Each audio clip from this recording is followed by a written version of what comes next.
So, what is an idea? Wikipedia defines an idea as a thought or suggestion to a possible course of action. And that is all there is to it. At its core, any idea, good or bad, is simply a thought. But it has to have a goal.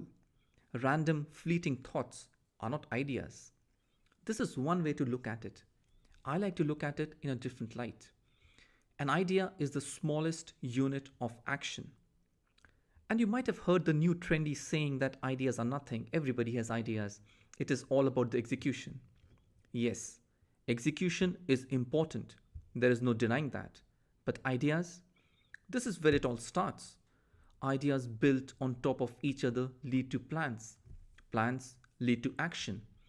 And this action is the execution which you all are seeking. But you all already probably knew this, that ideas are important. They are the building blocks of everything good in this world. You want to know how are ideas generated? And more importantly, why do some people keep getting brilliant ideas all the time? Why do all of my ideas suck? Why can I never execute my ideas? And we will go into individual blueprints and strategies in how to generate better ideas. But at the base of it all, there are three things: strength, conditioning, and diet. In fact, this is the answer to all questions related to any talent, from writing to public speaking, from sports to designing. Strength, conditioning, and diet. How strong is your idea muscle? Look, some people are born idea machines. They are ever hustling. They are naturally strong in generating ideas. As they proceed through life, they taste initial successes and have even more incentive to keep on sharpening their skills. The rest of us, we get even more mundane and risk averse. Our salary checks make us stop taking any risks and remove the ideating part of our brain. We have no need of that part. We are already in a structured life. The second part, which comes after strength, is conditioning. Now, you may be naturally strong or you might not be, but let's take an analogy towards Olympic level athletes. Right? Most of them might be naturally talented, but they would never ever reach the top without years of training. That is conditioning, testing your limits in controlled situations so that you're ready when it really matters.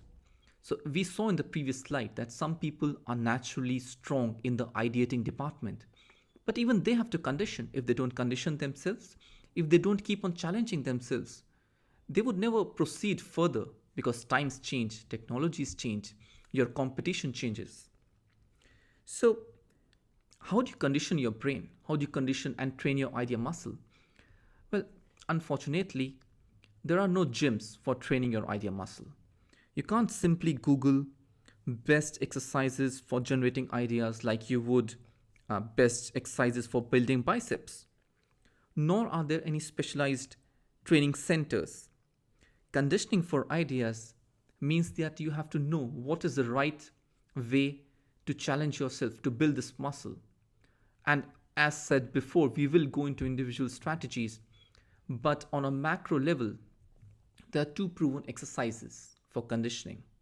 One, challenging all assumptions. And two, questioning all beliefs. If strength, conditioning, and diet are at the base of good ideas, well, then believing everything as it is at the base of bad ideas or no ideas at all. So try and put yourself in a habit in which you question and challenge, whether it is to your own self or to others. What is the current status? Can it be changed? Why can't it be changed? Why has something not changed in the past 2 decades, in the past 2 centuries? That is conditioning, ever trying to strengthen yourself. So the strength is something which is naturally there. Conditioning is improving it, sharpening it. Diet. How do you nourish your idea muscle? Because your brain is just like any other part of your body. It needs a good quality diet to keep improving. Even the best brains, if kept isolated, would start to stagnate. which is why this nutrition is immensely important for your brain to not only function properly but also to improve. But what does diet mean in the context of ideating? Well, there are two main and major sources of good quality nutrition.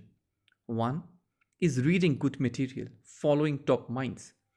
And there is certainly no lacking of good quality material on the internet.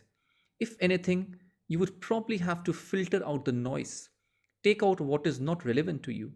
Because remember, a bad diet is also harmful to your brain. And second, talk to experts, understand their thought processes, feel out how they are actually achieving ideas and executing them. In conclusion, good ideas come to those who are actively looking for them.